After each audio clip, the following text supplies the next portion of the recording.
It's happening again to the Toronto Blue Jays. They can hang banners for being finalists for free agents in the trade market. And even when you think they're not involved in these guys, they seem to be involved. Yet they still don't get them.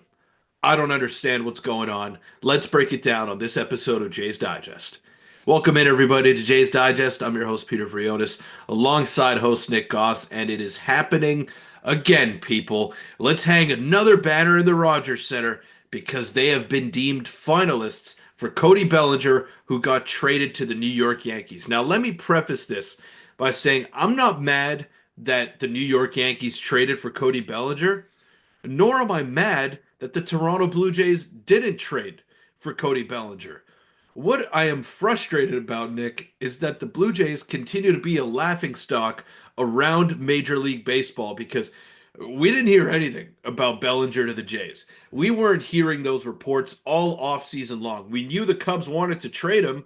We knew that the Jays could potentially be in the mix, but never did we think that they were as involved as some of these reports make them out to be. And it's a carousel of just comedic reports that keep coming out. It's funny. You kind of got to laugh the pain away, but why does this keep happening? Yeah, I mean, fans are, I don't even know, upset is the word, and we're going to dive right into it. And let's just do it. So, there's a lot of things that happened. Obviously, the Yankees traded Cody Bellinger. So, he was traded from the Cubs to the Yankees for, I mean, nothing. It was a reliever, it was a pure salary dump, and the Yankees are basically eating up most of the contract. Now, he has 2 years left on his deal with an opt out after next season. We're going to dive into Cody Bellinger and how good he is and all these things. There's a ton of things to go over.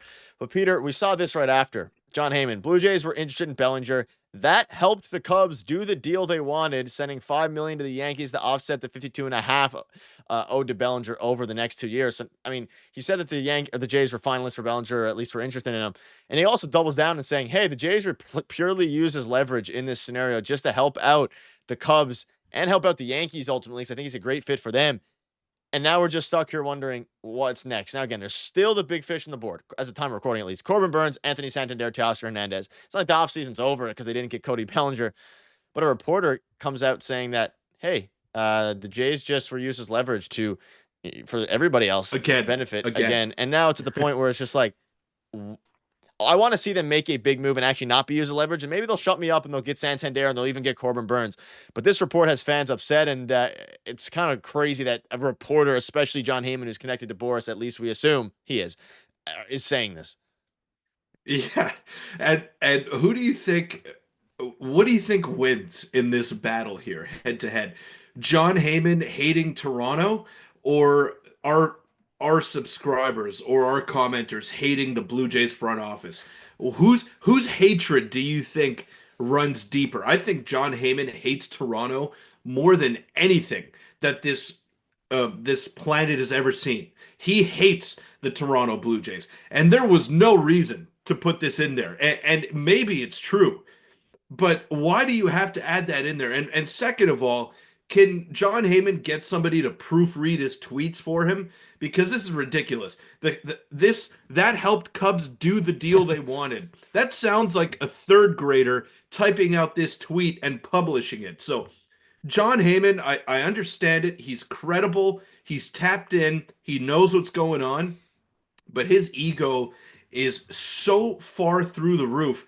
And I don't know who upset him in Toronto. I don't know if he maybe had a girlfriend in Toronto that broke up with him or something like that, but someone pissed John Heyman off and they had something to do with Toronto, and he is just taking it out on the fan base. He's taking a piss on the Blue Jays fan base, for lack of a better word. And every time this guy tweets and mentions the Blue Jays, it's never been positive. Never. Yeah, I mean, ultimately, I'm going to give him some credit because he has been better this offseason, and he is actually a good reporter now. But he does not like, obviously, the Toronto Blue Jays, even though he has been a little bit better towards them. But yeah, I mean, he just said, hey, the Jays once again miss out on a free agent, help the Cubs do the deal. I don't know if this was a direct shot at Toronto, if he was just kind of making it just saying this for whatever reason. Maybe it was for Yankees fans to feel better and for them to laugh at Toronto, but ultimately the outcome here is that they miss out on another free agent. You see this from Andrew Stoughton. Boris would like other teams to believe that the Jays are ready to flash some cash, and I personally wish I could believe him, as the Jays are linked to so many people. We see Scott Boris obviously involved. We see the Jays linked now to Teoscar Hernandez. He still haven't gotten that deal done. That's a deal they should get done. Again, the reports is that he wants a 4-year deal, $22 to $24 million AAV. And I don't think missing out on Bellinger is the end of the world here. It's that they have to actually No. go out and not be used as leverage. I mean, for the first time, I don't know if we've ever seen this MLB history. I'm sure that we have. Let me know down below if a reporter has come out and said that a specific team was used directly as leverage. We didn't even see it in the Otani stuff, even though that was also the case. In a trade, by the way. This is not like some free agent that chose to get to use the Jays as leverage. How can you be used as leverage in a trade? That's what I want to know. And a trade that, let's also not forget, literally was Cody Bellinger for free. It was just cash. So I don't know what the Jays offered. I guess they obviously weren't willing to eat the cash, but it wasn't even for assets. So, I mean, ultimately, Cody Bellinger is a very good player. I think he's going to fit very good in New York. He would have fit fine with the Toronto Blue Jays as well. And I would have been actually quite happy taking on this contract if you're the Toronto Blue Yeah. Jays. If it costs no prospects at all, simply because they need MLB talent. Cody Bellinger is that. He had a down season, but there's a world where he goes out and puts 3 to 4 WAR up with the short porch for the Yankees, and that's worth every bit of the money that they're paying him because they're not strapped for cash. You see the Yankees strike out on Juan Soto. They pivot to Max Fried, Devin Williams, and Cody Bellinger. The Jays haven't pivoted. I mean, they pivoted to Andres Jimenez, which I do like that move a lot at this point. I do think he's a better player than Cody Bellinger, but you also gave up some things in that deal.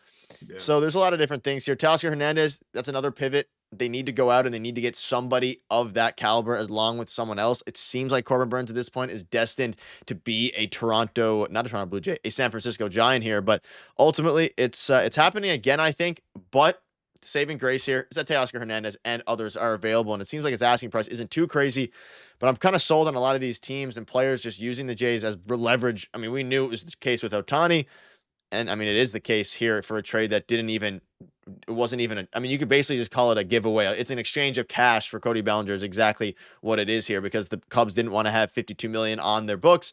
And the Yankees wanted to move Judge out of center field, which they did successfully to one of the better defensive outfielders in baseball, at least in his prime. Not as much now, still very good defensively. And now we get to watch, not only is it leverage, Peter, it's leverage in the AL East. Yeah, and I'm just wondering what the Blue Jays' initial offer was to have been used. Did they offer a bag of 48 baseballs to the Chicago Cubs for Cody Bellinger? And then the Yankees say, okay, well, we'll give you an actual human prospect in exchange for him. Does that work? Is that the kind of leverage? I mean, like you said, Nick, they gave up nothing to get this guy.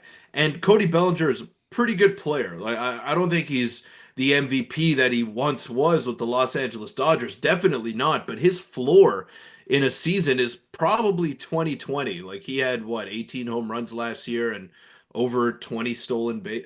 Almost no, not 20 stolen bases, No, but the year before that barely. he was a 2020 guy, right? So I think that's something that you could expect out of Cody Bellinger, especially in a much better lineup now with the New York Yankees.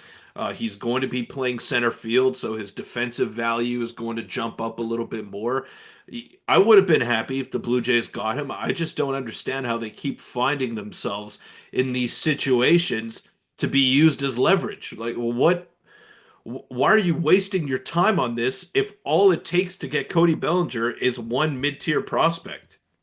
And you still get some cash kicked in the deal. If you truly wanted Bellinger, you could have got him. I think it's not like this is a free agent. This is a trade. If you had the better offer, you could have acquired him. It's that simple.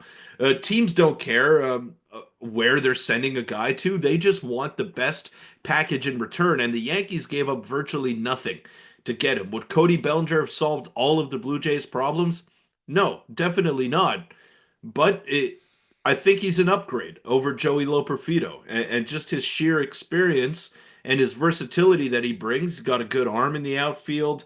He's better defensively than Loperfido. He's a much more seasoned offensive player overall. Like there are some upsides here that you can take into account, but it just frustrates me from a fan perspective how they keep finding themselves in these situations and they've basically become the laughing stock of Major League Baseball. I want to believe that they'll get somebody, but at this point, man, it's looking bleak. They're gonna. I'm telling you, Nick, you're gonna get a 10-day contract with the Toronto Blue Jays if they keep going the way that they're going. Yeah, the only redeemable quality here would be if they spend this, because it is still 26.5 whatever million dollars a year, which is hefty and would take up the That's majority of what true. they have left. So if they have other moves planned, aka Teoscar Hernandez and someone else that they think is better than Cody Bellinger, sure, I'll understand it. Now, if they go out and they get Jock Peterson and one other player worth 7 million, then this would make no sense because you're better off taking the risk for Cody Bellinger. But let us know down below what your thoughts are on this, what your thoughts are on John Heyman, even though he has been a little bit better to me, at least this offseason. This one was and the funny thing is, he's right, which is unfortunate. He's literally correct. The Jays are used as leverage once again, but it's another shot at Toronto. But let us know down below what your thoughts are on all of this. And hopefully the Jays, they will make a move. It's a matter of what move they will make, and hopefully they won't leave us disappointed. Like I know a lot of you assume they will. I think they'll probably leave us disappointed as well. But either way, we'll keep you up to date. See you guys later.